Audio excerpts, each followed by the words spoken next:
Everything that you would find in your house is out here. Just today, we found tennis shoes, clothing, mattresses, fruit, vegetables, a kitchen's worth of stuff, somebody's living room, a dining room table, and we went to 3 spots. And if that's not enough, the Blue River is facing another issue: invasive plant species. I look at invasives and those hurt my soul a lot more than trash. This is why restoration projects are so hard. One man's trash is not always another man's treasure. Often, it's a community's problem, and not every plant makes for a healthy ecosystem. Illegal dumping and invasive plants are a fight Kansas City has dealt with for years. And it's a fight that has a big impact on your drinking water. But we'll get into that. For now, there's hope that a new restoration project could be the key to a permanent solution.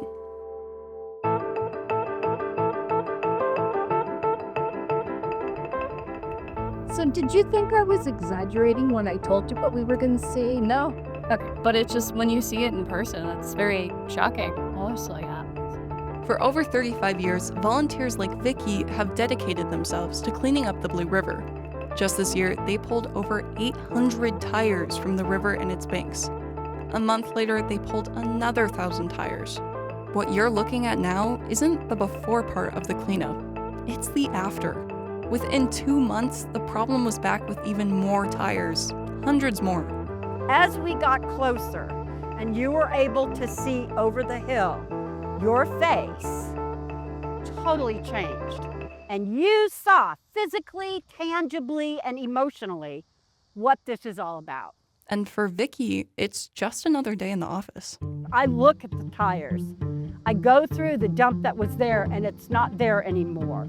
And that's really gratifying. And that's why I do it. I do it for myself. I do it for my kids. I do it for your kids. And that's why I do it. That's why I do it.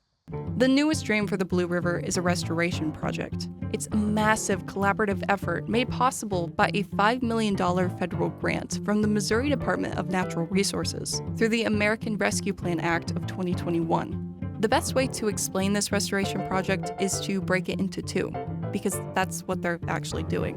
Conservationists recognize that the river's challenges change as it flows through the urban part of Kansas City. So, they have assigned 2 different zone designations to tackle the specific needs of each section.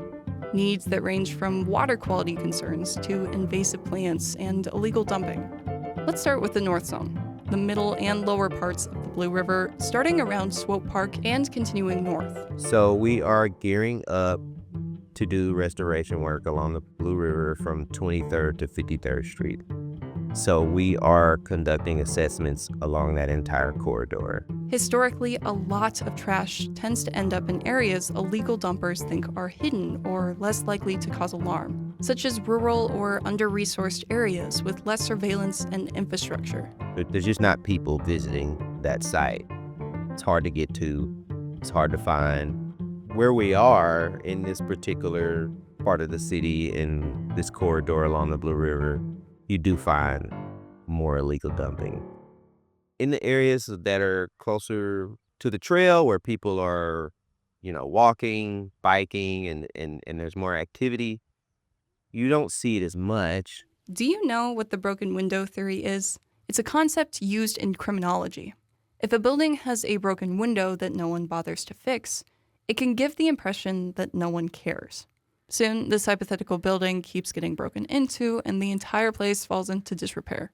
And the same thing can happen to our natural spaces. So I think when you are restoring areas that have been abandoned for a long period of time, the illegal dumping seems to go with the territory. Illegal dumpers look for spots where there's no eyes. When you see a place with a lot of litter or old furniture or even a few stray tires, it can feel like a signal for those looking to dump. It's a vicious cycle where a little bit of mess leads to a lot more. Used in conservation, the theory also suggests that by actively caring for a space and keeping it clean, we can help break that cycle. When a place looks well maintained, people are less likely to target it as a dumping ground. And you can actively see this theory working in other parts of the river. Welcome to the Upper Blue River, or the South Zone. It begins in Johnson County, Kansas, and flows north, crossing the state line. Here in the more south part of the watershed, it's pretty much like an intact ecosystem. There's trails pretty much everywhere down here along the Blue River, so people kind of have that relationship and that routine. This zone, near places like Minor Park, sees less illegal dumping. Instead, the main focus here is removing invasive plants with help from volunteers. Typically, we just use loppers to cut down the bush honeysuckle stems, or we'll handful the winter creeper or use other kind of manual methods like that. A lot of these plants, like honeysuckle, were brought here long ago for things like landscaping, and now they have no natural enemies. Honeysuckle outcompetes native plants for resources and quietly destroys the habitat for wildlife. Simply put, it's a pain. So you're really changing population dynamics by incorporating invasive species into an ecosystem. And that's what you saw here. You just saw massive amounts of honeysuckle everywhere. And now that we've removed it, I mean, we've been able to see more fruits, more flowers. It's not a fast process. This project is going to take a while, but there will be a ripple effect over time. You have to remember that you're working in remnant locations, not restored locations.